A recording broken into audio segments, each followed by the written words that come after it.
Bom, pessoal, muito boa noite para todo mundo.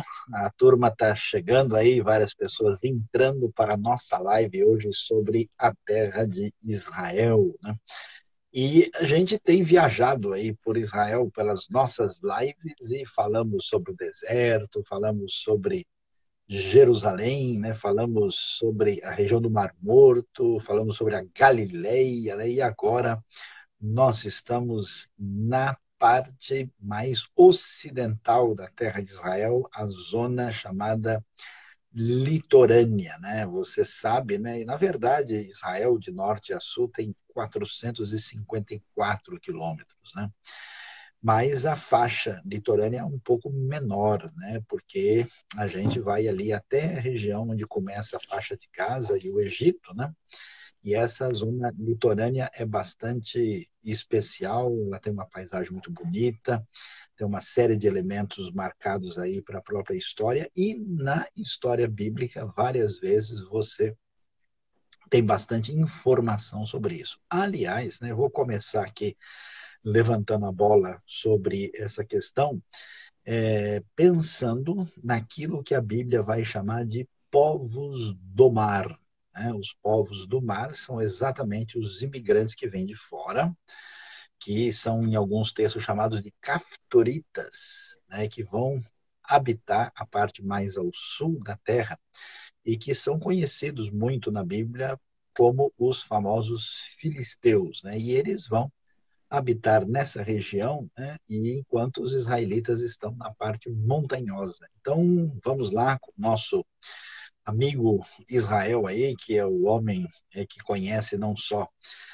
da geografia, mas também da história. Israel, diga para a gente aí quem são de fato esses filisteus, em que região onde eles habitam, né? E aliás, o pessoal até fica falando, né, que o pessoal que mora lá hoje são os novos filisteus. Será que os filisteus são realmente parentes dos árabes e dos que estão lá, né? E qual é a importância dessa região? E dá uma geral para a gente aí sobre a questão do elemento histórico que é importante para a gente entender, né, essa parte da famosa terra de Israel. Então, vamos lá. Vamos lá, Israel, seu então. A amigo, gente na está palavra. na quarta, né, região de Israel. A gente já falou, né, sobre Mar Morto, sobre Jerusalém, Galiléia. A gente já abordou todas as regiões. A gente já deu uma explicação geral. O pessoal que está assistindo, imagino que já deve ter uma ideia da região histórica de Israel. E é muito interessante porque o Mediterrâneo ele muda drasticamente, absolutamente a visão de estabilidade, segurança, tudo que importa na antiguidade. A localização da praia do Mediterrâneo, ela tinha um nível de qualidade, de segurança, de relevância econômica no período da Bíblia, do Antigo Testamento e do Novo Testamento. Hoje em dia, mudou drasticamente, é praticamente o oposto. Então, se a gente fizer um comparativo, né, entre Israel na época dos profetas, na época das 12 tribos, e Israel na época de Jesus, é um Israel e o Mediterrâneo tem uma finalidade. Se a gente vem para hoje, é totalmente diferente. Então, eu acho muito legal ter essa consciência que Israel moderno, o Mediterrâneo muda drasticamente, né? Então, a primeira coisa que a gente falou sobre geografia de Israel, né? O centro é montanhoso, o norte tem, a gente falou da cordilheira, lá do Monte Carmelo, então o Mediterrâneo é basicamente uma planície. Do Monte Carmelo até a região, basicamente chegando na península do Sinai, a gente tem praticamente um caminho plano, com pouca irregularidade, então é um tapete, é uma avenida. Hitita passava em alta velocidade, egípcio, grego, todo mundo sempre passou em alta velocidade atropelando quem estava no meio do caminho. Então, naturalmente, a gente não vai ter grandes cidades antigas do período do bronze, a não ser rotas comerciais, portos. Então, a gente tem, por exemplo, a Jope, né, que a gente vai falar um pouco mais depois, mas tem cidades antigas que eram basicamente rota comercial que conectava a região portuária às cidades mais protegidas nas montanhas, Meguido, Jerusalém, enfim, as cidades mais centrais da terra, e mesmo na época dos cananeus, né? E a gente vai ter, então, menos cidades relevantes. Uma das razões, porque tem poucas cidades relevantes, muito antigas, próximo do Mediterrâneo, é o povo do mar, né, que veio causar. E a razão principal disso é porque você pega o Egito não tem uma grande frota marinha. É muito simples. Não tem uma frota. O Arthur causando. Não tem uma frota marinha bem desenvolvido. Por quê? Porque eles estão no rio. Eles não precisam de força marinha, eles estão seguros, eles estão tranquilos, eles desenvolvem outro mecanismo militar. Quando você está do lado do mar, você tem outra realidade. Então você pega no norte de Israel, tem a Fenícia, tem Chipre do outro lado. Então os fenícios desenvolvem um poder marítimo, porque eles têm uma ilha para navegar. Você pega a Grécia, tem várias ilhas, desenvolvem também poder marítimo para navegar. Então, quando a gente está num período do colapso, chamado, né, a Era das Trevas, do período do bronze, a fragilidade do reino do Egito, Etita, na Grécia, tiveram alguns povos que migraram nesse período violentamente e povos que migraram fugindo da violência. Então, tem dois tipos de migrações gerais. Nesse momento, Israel, o Mediterrâneo de Israel aparece aí como um ambiente instável, exatamente porque esses indo-europeus gregos, provavelmente navegantes do conflito já tinham do ferro, vieram do Mar Negro, da região do Egeu, provavelmente, vão estar migrando, vão estar causando na Jônia, vão estar causando na região geral, eles vão chegar até o Mar do Mediterrâneo. Então vão ter algumas cidades que vão ser atingidas, Ashkelon, Gaza, algumas cidades que vão estar no sul do Mediterrâneo de Israel, vão ter essa presença desse povo grego, né? Agora a gente conhece a região da faixa de Gaza hoje. O cara, nossa, se tinha filisteu 3.000 anos atrás, naturalmente os filisteus estão lá até hoje. Não é tão simples assim.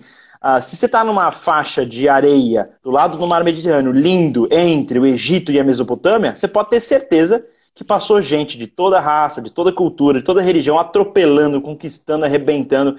Então, falar que o povo que está lá em qualquer cidade hoje de Israel é diretamente vinculado a um povo que estava 3, 4 mil anos atrás, cara, tem que ser uma família muito escondida, que cada vez que foi invadida, ela escondeu debaixo da terra e voltou, porque é muita invasão, é centenas de guerras. A gente falou, né, sobre uma grande batalha de Ráfia, né, que acontece lá na época da Macedônia, aconteceu na faixa de Gaza. Então sempre teve guerra, é uma região, basicamente um ótimo lugar para conflito, né?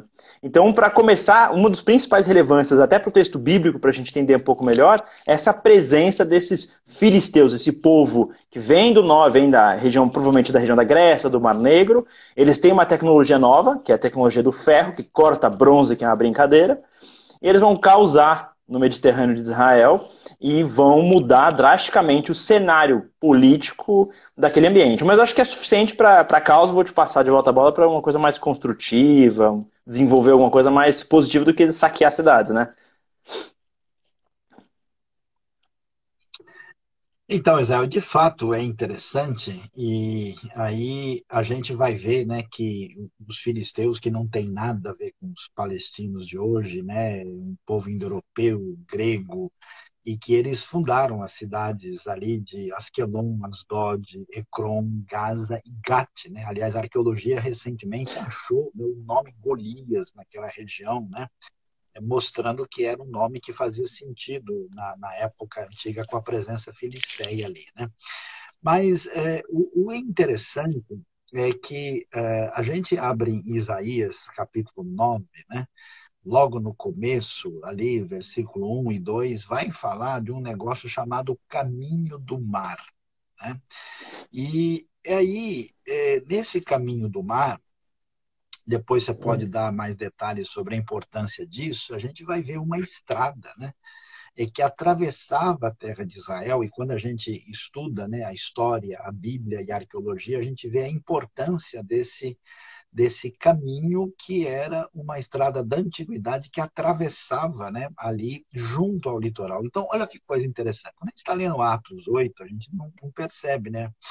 Porque você tem a história do etíope, né, o eunuco, que tinha ido adorar em Jerusalém, né? E aí ele, pela direção do Espírito Santo, o Felipe chega perto dele na carruagem e vai, né, explicar o que está que está escrito no profeta Isaías, falando do sofrimento do servo sofredor, né, falando de Jesus, que ele é o Messias, que cumpriu aquilo que está escrito aqui, né, e aí ele crê, né, e aí ele fala assim, né, o que me impede agora de ser batizado? Porque ali tem água. a gente pergunta que água, de onde? Pouca gente imagina que eles estão ali atravessando o caminho através dessa estrada que é o caminho do mar.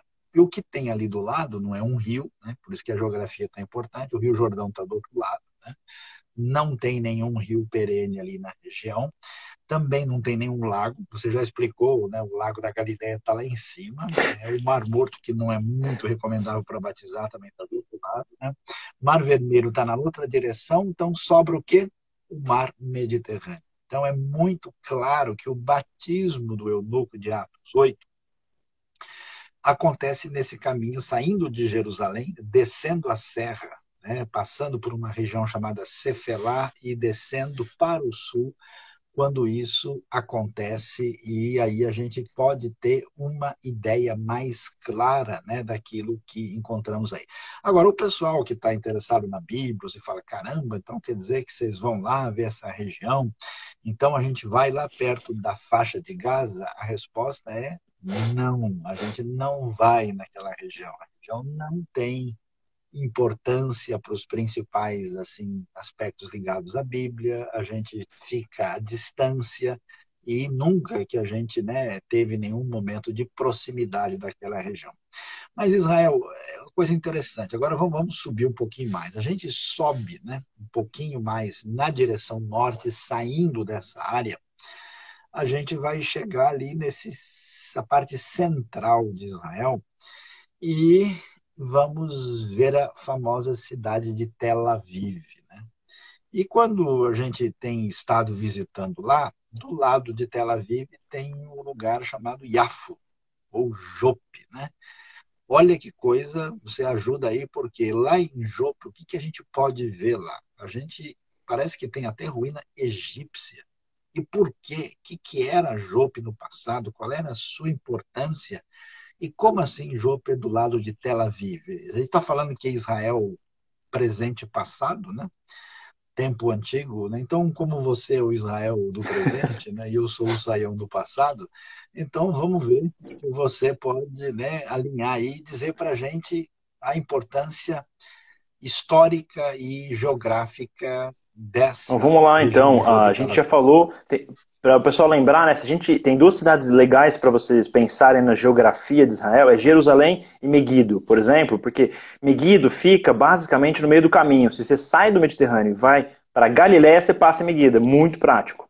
E se você quer atravessar aí para o Rio Jordão, o caminho mais fácil é via Jerusalém, porque tem um declive natural. Então, a ponta próxima de região de Jaffa, ela é bem localizada muito antigamente. Então a gente está lidando com um porto muito antigo, que ele é do período do Bronze. Ele é muito antigo mesmo. Ele é praticamente um porto natural. Então a região de Jaffa é extremamente muito estratégico na antiguidade. E então na região de Jaffa a gente falou que Israel é um campo de batalha global, né? Então, a gente vai ter ruínas, por exemplo, egípcias, porque no período do reino onde que o Império Hitita expandiu na direção da Mesopotâmia, teve dificuldade de expandir muito mais na Mesopotâmia, que era mais defendida pelo Império Neo-Babilônico, Neo-Assírio, então ele desce, vai para o sul. Nessa descida é tranquilo. E descendo, quando ele chega, depois das montanhas do Monte Carmelo, você vai chegar numa linha aberta. E o meio do caminho basicamente seria Jope, entre o reino do Egito, no sul, que dominava já praticamente o Sinai e estava subindo para ter influência na terra de Canaã na época. Então vai ter uma grande batalha, famosa batalha, que vai acabar inclusive gerando, né, aquele tratado famoso de Cádiz. Então aquela região foi porto egípcio, foi porto. Originalmente, a primeira fundação de Jaffa está associada provavelmente aos fenícios, né? Bem antigo mesmo, que é normal porque eles fundaram várias cidades para fazer esse comércio na região geral, né?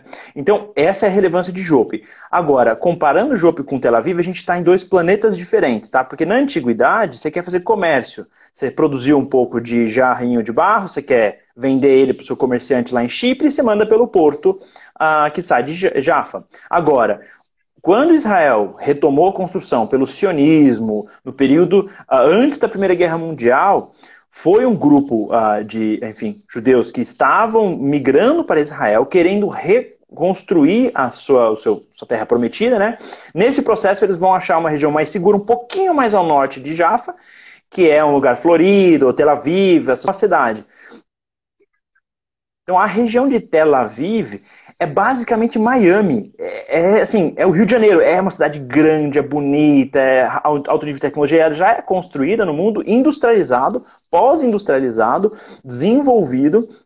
Então, o ambiente de Tel Aviv é totalmente diferente. Agora, Jaffa é um porto super antigo, mas curiosamente eles estão muito próximos. Hoje em dia, de carro, você consegue ir. Então, é uma cidade que foi construída milhares de anos depois, não está diretamente associada a Jaffa. A única associação é que as duas estão próximas da região central de Israel.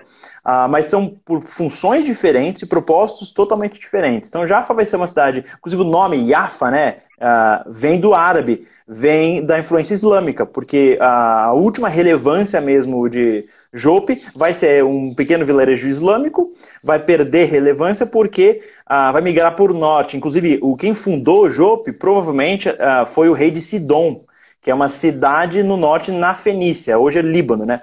Então, quando os árabes conquistam, o comércio marítimo sai da região de Israel, vai estar um pouco mais focado em Acre, na região próxima de Haifa, e depois mais ao norte, em Beirute, vai acabar migrando, então perde relevância. Então, a região do Mediterrâneo só volta a ser relevante depois, enfim, da Idade Média, com a fundação de Tel Aviv, já no período de 1900. Mais ou menos isso. Muito legal. Aliás, a gente vai ver essa questão de Jope, né, como uma cidade de importância na própria Bíblia, né?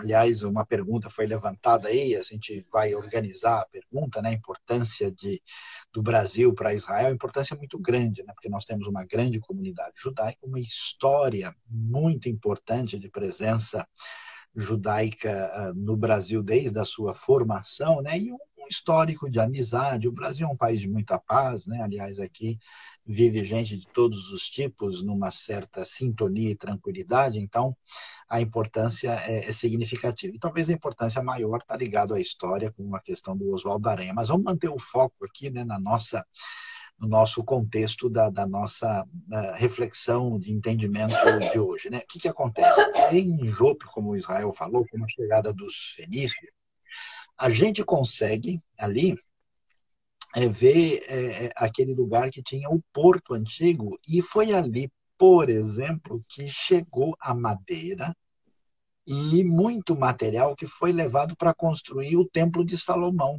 né? Porque Salomão, filho de Davi, faz uma aliança, né, com o Irão, a dinastia Hiram, né, dos fenícios, que falavam uma língua semita ocidental próxima também dos próprios hebreus, né?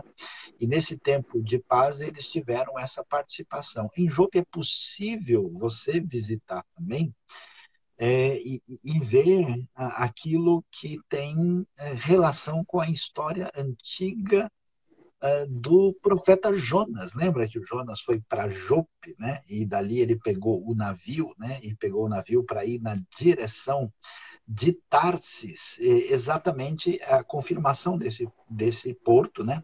E lá a gente pode ver ruínas egípcias, especialmente ruínas que têm a ver com o século XIV e XIII, né? Confirmando isso que o Israel está mencionando aí, da presença egípcia ali. Então é um show de história. Agora, mais ainda impressionante é que em Jope é que aparece a referência do apóstolo Pedro, né? Pedro tem aquela famosa visão, né? Onde ele, ali em cima de um teto de uma casa, tem uma casa que marca essa tradição da família Zacariana, uma família armênia ali, e lembra da visão de Pedro, que é tão importante porque foi ali que o evangelho abriu um caminho para sair da sua exclusividade judaica, que o Messias de Israel vai ser conhecido pelos outros povos, né, e vai em outra direção. Então, um dos lugares assim extraordinários. Agora, Israel, vamos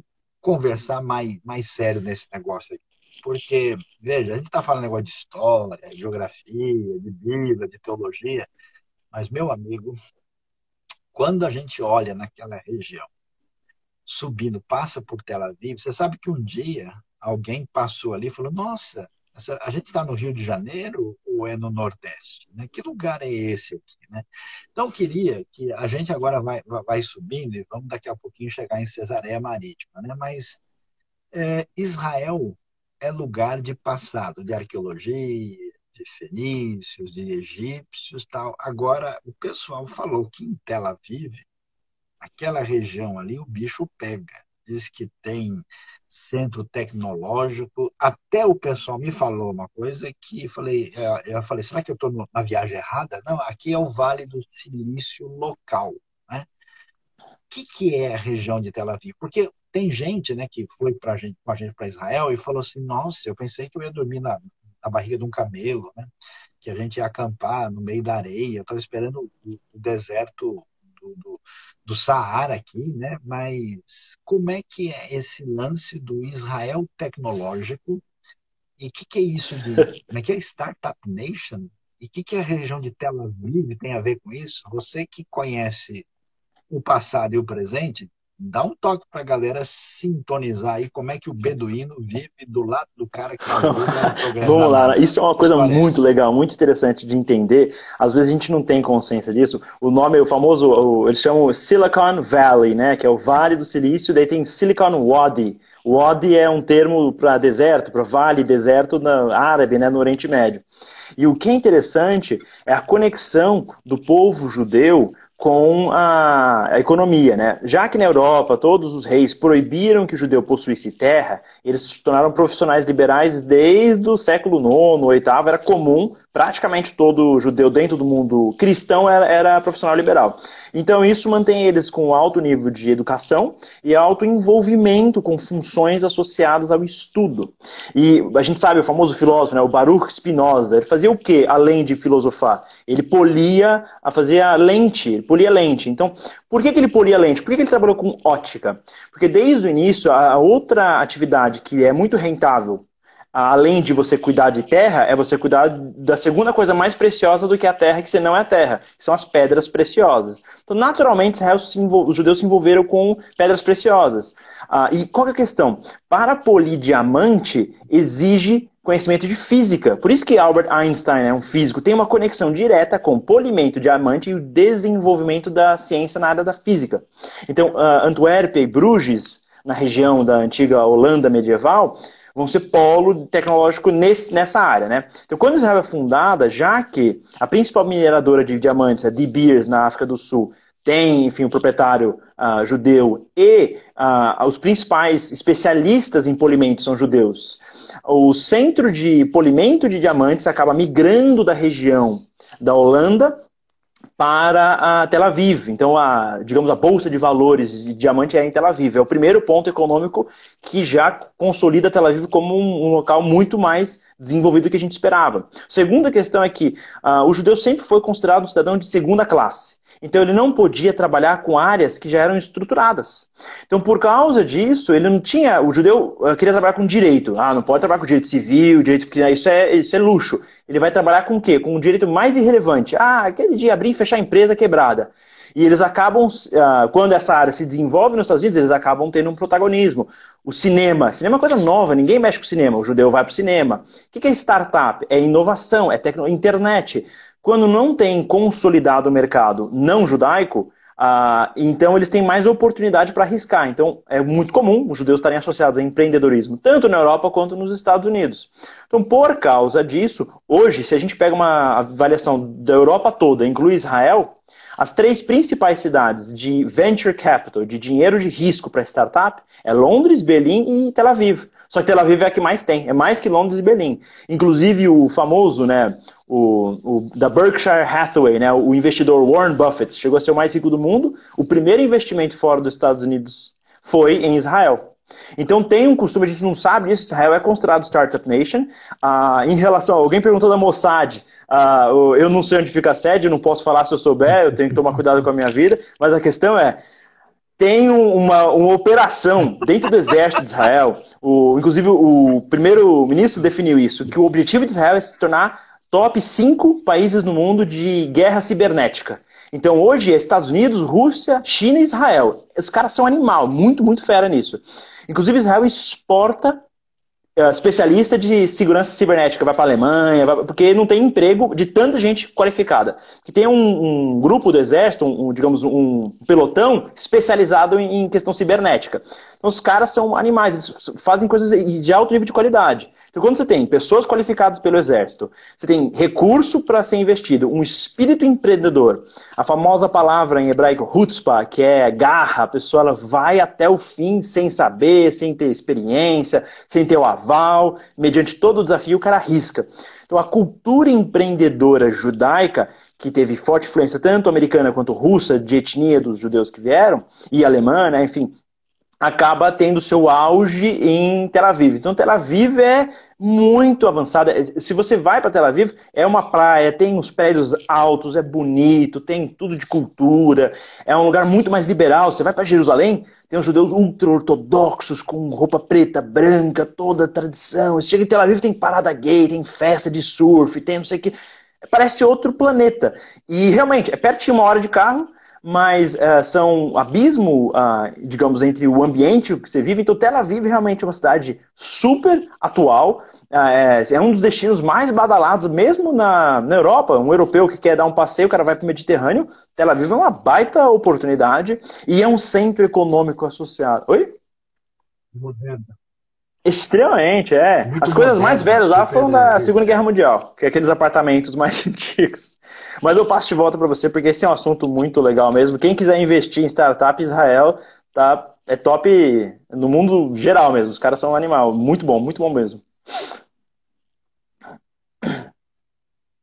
É uma coisa interessante, né? A gente tem Tel Aviv fundada em 1909, né? Aliás, o nome da cidade vem de uma obra muito interessante. O iniciador do movimento sionista moderno chamava-se Theodor Herzl, né? Um jornalista do contexto do Império Austro-Húngaro, e ele escreveu um livro que é chamada A Nova Terra Antiga das Alte Neues Land, né? Que ele escreveu em alemão, né? Ele falava Yiddish, né, e Império Austro-Húngaro, e isso, quando traduziu-se, né, para o hebraico, colocou-se Tel Aviv, que quer dizer colina da primavera, né? E a cidade, de fato. Então, Israel, mesmo sendo o que a gente chama de um país judaico, né, que tem uma grande influência da Bíblia e do Talmud, é uma sociedade que trabalha com liberdade. Então, nem tudo que acontece lá a gente está de acordo, acha legal, né? Tel Aviv eu acho uma cidade excessivamente liberal, né? Mas isso em função de ser uma sociedade democrática e livre, diferente de boa parte do que acontece em outros ambientes próximos ali da região, né? Agora, o que é impressionante, né, é que você consegue ter essa beleza natural, esse Mediterrâneo azul de uma cor tão diferenciada, tecnologia vamos dizer, progresso de ponta ali do lado associado com os elementos mais antigos que dão não só a origem, mas o significado, né, da própria realidade humana em face da história e da fé, né? E, de fato, em Tel Aviv, até vou contar aqui os segredos, eu nem ia contar, né? Em Tel Aviv você tem, no meio de toda essa realidade, um lugar muito especial. Você tem um museu, né, que fica ali dentro da cidade, o Museu da Terra de Israel, que fica lá, e lá você tem, por exemplo, Tel Kassili, né, que é uma espécie de antigo espaço arqueológico ligado aos filisteus. Então você tem coisa muito antiga de arqueologia e até exposição de arte moderna, contemporânea, de automóveis, né? Que esse elemento cultural é muito forte, tanto você vai ter isso em Jerusalém como em Tel Aviv. Mas seguindo um pouco mais para cima, a gente vai chegar daqui a pouquinho aqui na Cesareia Marítima, né? O que nós encontramos lá? A pergunta é também apresentada aqui pela Denise: por que Tel Aviv é tão liberal, né? Então, veja bem, uma das coisas, um valor fundamental na própria tradição, vamos dizer, judaica e bíblica, é que as pessoas são responsáveis pela sua vida. E Deus, por exemplo, não pega ninguém pela orelha e diz, oh, vai lá e faz isso, né? A proposta existe uma diretriz divina, está diante de você, e você escolhe, né, se você vai atender ou não. A nossa sociedade ocidental, ela se tornou em grande parte, muito liberal pelos parâmetros bíblicos, né? E também nós temos muitos judeus que são pessoas que a gente pode chamar seculares, né? Eles vêm de ambientes culturais, inicialmente, vindo da Europa, dos Estados Unidos e de outros lugares, então não são pessoas religiosas. E como Israel, apesar de ser o que a gente pode chamar de um Estado voltado para o povo judeu, ele é, vamos dizer assim, no sentido mais amplo do termo, onde as pessoas podem escolher a sua maneira de pensar e de viver. É como a gente vê nos países ocidentais, você tem de tudo. Né? Você vai para os Estados Unidos, você tem um estado, por exemplo, de maioria mormon, né? No estado de Utah.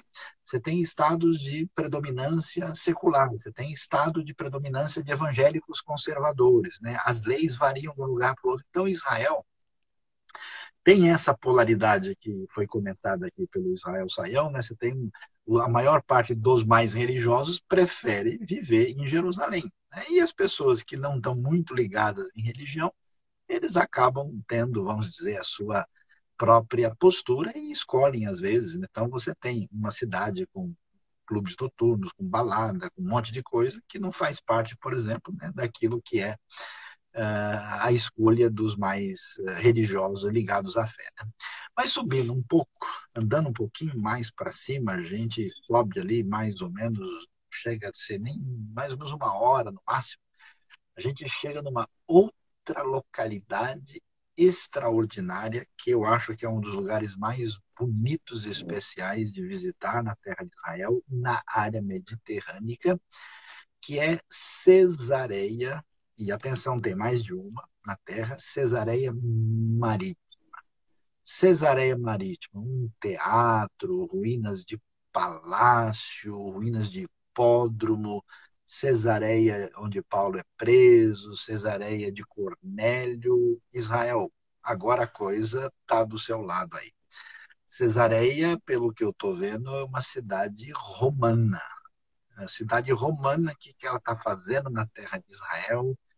Qual era o papel dela e quem é que deu início a essa cidade e por que que o negócio é tão... Olha, quando eu chego ali, parece que toda vez estou chegando pela primeira vez. O lugar bonito, aquela Cesareia, show de bola demais. Então, dá um toque para a gente da importância, da relevância, o que que ela vale na época do Novo Testamento, que história é Vamos essa? lá, não. A gente falou Conta para sobre a gente. relevância de porto, né?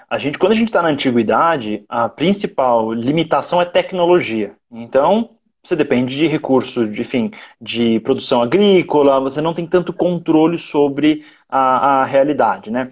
Ao mesmo tempo, quando você tem o Império Romano, a característica marcante dos romanos na história é a engenharia.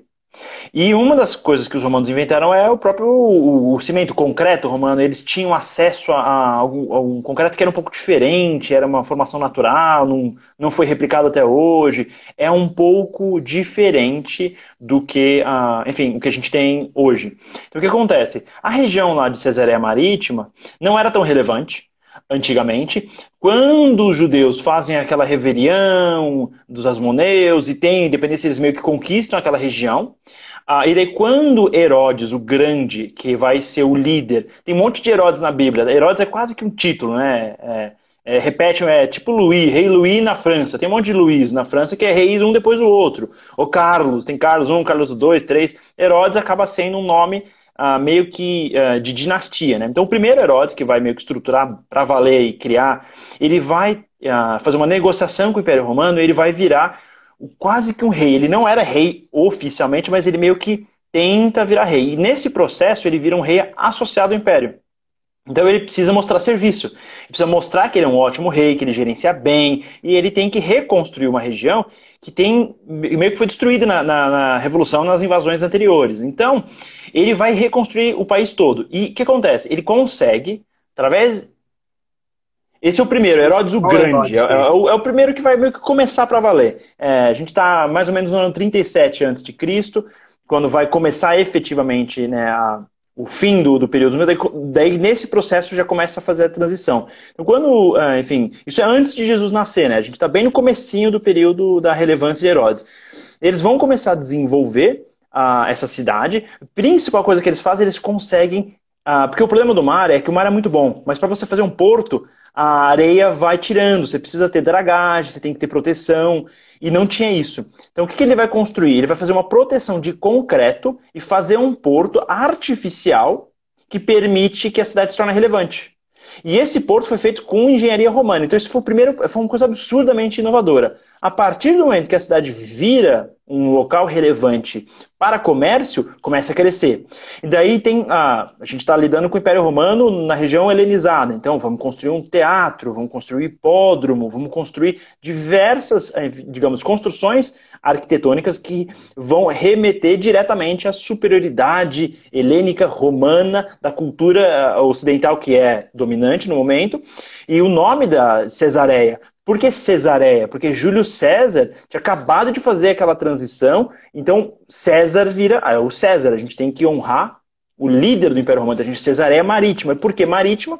Porque a famosa, além de estar do lado do mar, né, a famosa Via Maris. A gente falou sobre o comércio na antiguidade, você escolhe um caminho que você não vai ser... A gente viu na Bíblia, o cara vai viajar, ele é atacado pelos bandidos, não é esquema.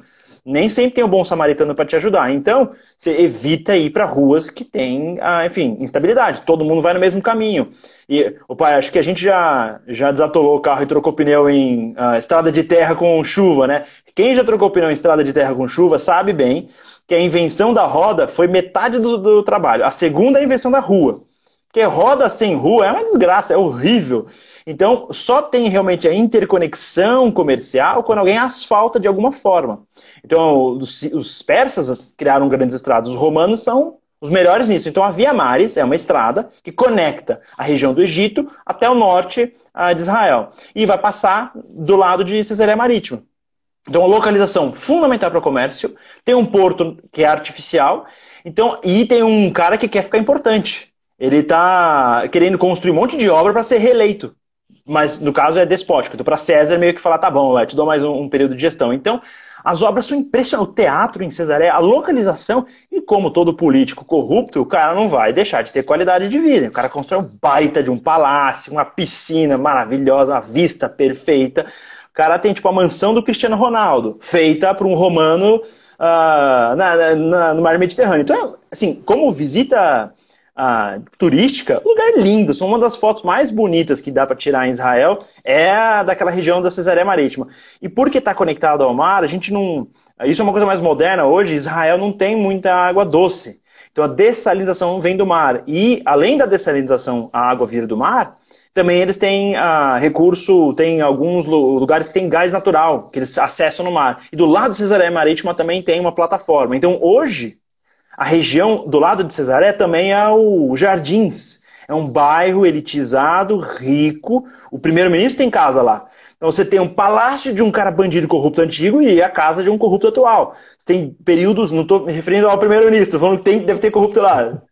Enfim, mas ele está sendo processado por corrupção, então eu não estou 100% errado. Pelo menos tem indícios. Mas a questão é que tem um bairro mega elitizado, super bem organizado. E para ter uma ideia, o nome judeu mais associado à riqueza na história humana é Rothschild. Para quem, enfim, conhece da trajetória que é a família de banqueiros alemã, de Frankfurt. E o cara que comprou o terreno lá é o Bayer Rothschild, né? Ele que compra o terreno para revitalizar a região. Então, realmente é um lugar muito bonito. O valor histórico... Eu não vou contar da pedra associada a Paulo, isso aí é segredo. Eu não posso contar, só para quem visita, não sei, só se você contar. Então, esse Herodes, ele basicamente vai construir tudo. Ele não vai construir o templo do zero, ele vai meio que reformar na prática, porque já tinha uma estrutura anterior, mas esse Herodes, ele basicamente sai... Sabe que nem agora vai ter eleição, né? Todas as ruas estão todas esburacadas, quebradas, os políticos estão mostrando serviço, estão abrindo as ruas para mostrar que vai ter eleição, vote em mim. Da mesma lógica, Herodes, ele vai reformar tudo, inclusive o templo, porque ele quer ser valorizado pela população judaica, até porque ele não é judeu, ele é de origem idumita, né, do povo edomeu, então ele casa dentro da linhagem judaica dos asmoneus, para falar, galera, eu sou do seu time, olha, eu cuidei do templo, olha, eu vou fazer esse polo comercial, César, olha uma cidade para você, Rabino, olha um templo para você. Então, vai entregando para cada um o que ele quer. Se Herodes estivesse no Congresso hoje, cara, nossa, o cara ia voar. Mas então essa que é a Cesareia Marítima, ela acaba sendo a capital regional da província romana da Judéia. Então é sede importante, não é à toa que quando você vai prender alguém como Paulo, você vai levar ele para um lugar bem localizado, né? Ao mesmo tempo é muito bonito, associado à riqueza, desde a antiguidade até os dias de hoje é um bairro extremamente rico e bonito. Então, assim, chegou em Israel, é o primeiro lugar que você tem que visitar. É muito legal. Tem razão, e aliás, a gente olhando para a realidade de Cesareia, né, o que a gente vai perceber nesse lugar, que é o lugar romano mais emblemático. Israel tem razão, o Herodes, assim, é impressionante, ele fez tudo o que você pode imaginar. Fez lá em Palácio em Jericó, a gente falou sobre as construções dele em Massada, o Herodion lá em Jerusalém, a região do templo, né? Essa obra de Cesareia com seu palácio, o hipódromo, uma coisa realmente impressionante. Agora, o que a gente vai ter de extremamente significativo é em Cesareia que o centurião Cornélio, né, esse militar romano, vai ser, conforme o registro de Atos 10, alcançado pela pregação do apóstolo Pedro, né? Ali Atos 10, versos 44 e 45, quando é exatamente o momento que ele recebe a fé em Cristo Jesus e o evangelho expande na direção do mundo romano, né? E depois Pedro vai explicar o que aconteceu na igreja em Jerusalém, no capítulo 11, né? E então essa relevância é bastante significativa. É em Cesareia também que é o palco daquilo que vai acontecer com Paulo, porque Paulo fica preso, né? Lembra que deu uma confusão no final da terceira viagem missionária? Ele tem um problema lá de ser acusado de levar um efésio, né, um gentil para o templo, e ele é preso e é transferido para Cesareia, porque Cesareia é a sede da administração romana ali na Judéia, né? E quando ele fica ali, ele fica preso entre os anos 57 e 59. Veja, é muito possível que nesse período, como Paulo está acompanhado de Lucas, que é aquele que viaja com ele, conforme se pode perceber em Atos 16, do verso 8 em diante, muito possível que Lucas veio com Paulo, e quando Paulo fica preso, Lucas vai fazer a pesquisa que ele menciona para escrever o texto de Lucas e de Atos, e o pessoal talvez não saiba disso, né? Lucas é o maior autor do Novo Testamento em quantidade de texto, por causa de quantas palavras que ele escreve, inclusive com um vocabulário bastante sofisticado. E tudo isso acontece em Cesareia, né? E olha, tem coisa lá, meu amigo, eu vou só falar por alto, acharam ali a maior prova da existência de Pôncio Pilatos. Mexeram no teatro, em 1961, foi encontrado ali uma peça especial que a gente só vai mostrar para você quando você for lá com a gente, porque não deu para trazer, tá meio pesado, né? Uma referência, de fato, a Pôncio Pilatos, como a gente observa aí. A pergunta do pastor Davi Bezerra tem sentido. Atos capítulo 21, verso 4, Filipe tinha 4 filhas que profetizavam, e ele morava exatamente em Cesareia Marítima, que, aliás, né, é o lugar aí quando Paulo, quando chega da viagem, logo Mas não é a vai Cesareia de passar Filipe, né? por lá, né? O Filipe E morou na Cesareia Marítima, né? Não na Cesareia de Filipe. então, exatamente, né? Porque tem Cesareia de Filipe, porque o Herodes, que a gente falou que era o grande, né, ele teve, né, os seus filhos imediatos, aí o Antipas e o Filipe. O Filipe estava na região mais ao norte, o Antipas teve influência diretamente naquilo que acontece com Jesus. E os Herodes que se encontram em Cesareia são outros, né? Você tem o Agripa I, que é aquele que vai morrer comido de bicho, e o Agripa II, que vai ser o bisneto do vovô Herodes, o Herodes o Grande, que vai estar relacionado com, lembra da Agripa e Berenice que visitam Paulo na prisão? Então aí é Herodes demais para a gente, é muita Cesareia, é muito Herodes, muita coisa, e você tem aí a oportunidade de ter as informações. Mas Israel, o tempo está caminhando, E vamos lá seguir um pouquinho mais aí, porque eu queria que você desse pelo menos uma palhinha sobre dois lugares. E nosso tempo aí já está adiantado, temos mais ou menos aí uns, talvez 10, 12 minutos. Lá mais para cima a gente tem um lugar tão extraordinário chamado Haifa, né? E que tem uma vista, o que, que a gente tem nessa região de Haifa, né? A gente nem mencionou o aqueduto lá de Cesareia, né? Como é que funcionava isso. E Haifa, e mais para cima, você mencionou aí, eu fiquei confuso, você falou que tem um negócio de São João do Acre, mas o Acre é perto do Amazonas, não é? E como é que o Acre foi parar na viagem para Israel? Será que você não pegou o avião errado? E que história é essa? Tem seringueira em São João do Acre ou não, né? Como é que é essa história? Fala um pouco de Haifa, São João do Acre, para o nosso desfecho aí da área Vamos lá, vamos lá. marítima do Essa região, Mediterrâneo. inclusive, é diferente, né? Porque descendo, se você desceu para o sul do Monte Carmelo, se o Monte Carmelo está para o norte, você está na planície, enfim, do mar do Mediterrâneo, que é próximo da Judéia. Se você atravessa o Monte Carmelo, passou enfim, sacerdotes de Baal lá, fugiu do fogo, caindo do céu, e atravessou do outro lado, no norte, no Monte Carmelo, daí a gente chega numa outra praia menor, que acaba quando você chega nas montanhas do sul do Líbano. Que o Líbano, inclusive o nome Líbano, está associado às montanhas com neve, que é montanha praticamente em volta todo o sul do Líbano, né? Então, nesse meio do caminho, você tem duas cidades famosas. Você tem a cidade de Haifa, que hoje é um dos principais polos industriais de Israel em termos de comércio. Então, por exemplo, é uma região mais poluída. Se você quiser pegar nível de fuligem per capita no ar, é Haifa, que tem porto, tem cargueiro. Então, se você vai fazer um mestrado, sanduíche na Europa com universidades europeias, Haifa está incluído, por exemplo.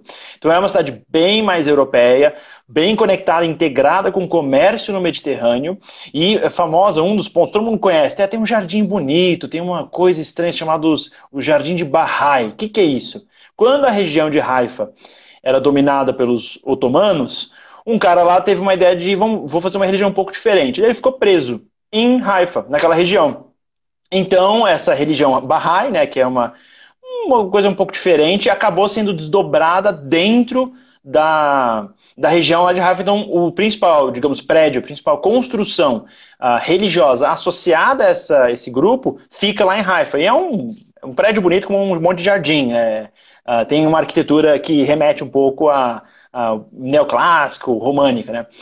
E também tem esse porto muito... Nossa, eu estou me ouvindo, mas enfim. E tem esse porto industrial mega bem desenvolvido na região do norte. Ao mesmo tempo, a gente tem a famosa cidade de Acre, né? São João do Acre. O que é essa cidade? Quando os seus justos, os turcos, decidiram invadir a Anatólia e matar Bizantino, o rei de Bizâncio falou: ô europeus, ô católico, me ajuda aí, brother. A gente já está no mesmo time, manda aí uns 300 soldados para me ajudar a me defender aqui depois da derrota em Manzikert. Daí o Papa Urbano falou: nossa, tem um monte de viking desempregado, soldado aqui, minha casa, minha vida, vamos fazer minha casa, minha guerra, né? Vamos fazer um bolsa soldado, bolsa cruzada. Ele empregou 90 mil caras, falou assim: vamos atacar lá, vamos reconquistar a terra de Paulo, de Pedro. Se você vai para a Europa, vai para uma catedral, você vai ver pintura de um monte de coisa associada à Bíblia. Daí o pessoal: vamos reconquistar a terra prometida. E daí eles vão conquistar. Nesse período das cruzadas, você precisa ter uma estabilização militar, precisa de um lugar bom. Israel, historicamente, não é um bom lugar para você fazer castelo. Não tem muito lugar para você... Não é à toa que os caras são invadidos toda hora. Então, ao invés de fazer uma estrutura de defesa dentro do centro, eles fizeram bem no norte, nessa praia menor, com montanhas ao redor. A cidade de Acre vai ser a grande fortaleza cruzada. Tem outras, tem o Crac de Chevalier, que fica no norte, hoje na Síria, tem coisa no Líbano, tem várias fortalezas, mas a principal em Israel, e ela é importante por quê? Porque é o último lugar que os cruzados têm domínio e são expulsos. Quando os mamelucos, né, dominam e expulsam para valer os cruzados da terra de Israel depois do fim das cruzadas, essa expulsão é feita em São João do Acre. Então é o último polo. Daí eles fogem, né, para a região de Chipre, e daí só tem Malta lá, acabou. Não tem mais grande estrutura militar dentro da terra de Israel, dentro do Levante, né, da região próxima até a história bíblica, né?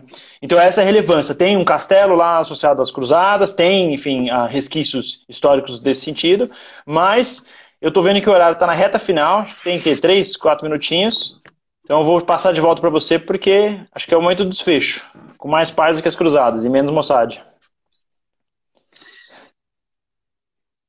Então, mas é muito interessante, legal, é que a gente vê que uma visita, né, à terra de Israel e a visita, por exemplo, nessa região, além de você contar com toda essa beleza natural e você ter acesso ali em 3D, né, daquilo que envolve a história bíblica, você tem muito mais coisa depois, né? Então você tem, como o Israel mencionou, uma história bizantina, você tem uma história dos diferentes períodos islâmicos, né? E aliás, o período mameluco, o período turco, né? Depois esse período dos cruzados, São João do Acre é o último refúgio, né? 1291 em que eles vão de fato deixar a terra de maneira permanente. E aí você tem assim, o que eu acho fascinante é que você tem um conglomerado de elementos ligados à diversidade da natureza, uma experiência antropológica incrível. Você vê um sujeito pós-moderno ali do lado do indivíduo, que é um beduíno que está vendendo, né, fazendo pão ali do jeito que se fazia 4.000 anos atrás. E você tem toda uma experiência de contato, né? Quem imaginava, por exemplo, que nessa parte de Israel tem coisa como Bahá'í, como Druso, como grupos assim que a gente nunca ouviu falar que existe, né? E que é uma realidade dessa experiência cultural diversificada que, quando você puder, né, depois desse momento aí, que agora vamos esperar, né, a chuva acabar para poder sair da arca, né, quando a gente puder fazer a visita, a experiência de fato vai ser muito impactante do ponto de vista cultural, do ponto de vista de agregar, né, valor e conteúdo na sua vida e também de uma experiência de fé e de espiritualidade diferenciada. Israel, obrigado aí pela sua grande informação em toda a área histórica, geográfica e de pertinência, né? E queremos agradecer a todos, e você tem um contato da Bíblia aí. Israel também está dando um curso, né, para a gente aí na IB News, domingo à noite, sobre pano de fundo greco-romano, pano de fundo do Novo Testamento. Você pode participar, o curso não tem custo nenhum. Eu também estou aí com um curso que acontece no sábado à noite, na área de hebraico, e você é bem-vindo. E não se esqueça de curtir, né, aí o Instagram da Bíblios, o Face da Bíblios, o canal do YouTube também, os nossos canais aí, para que você esteja em sintonia sempre com o conhecimento, que certamente vai ser positivo e vai agregar na sua vida. Bom, Israel, já que a gente começou com Xaná, Toval e Metuká, a gente agora aguarda, né, para aqui terminando com o Shabbat Shalom, que está iniciando agora, e amanhã já é Yom Kippur, né? Então, Deus abençoe todos os nossos queridos, boa noite para você, Shabbat Shalom e bom Yom Valeu, então. Um Kippur aí abração na aí, boa sequência. noite. Até a próxima.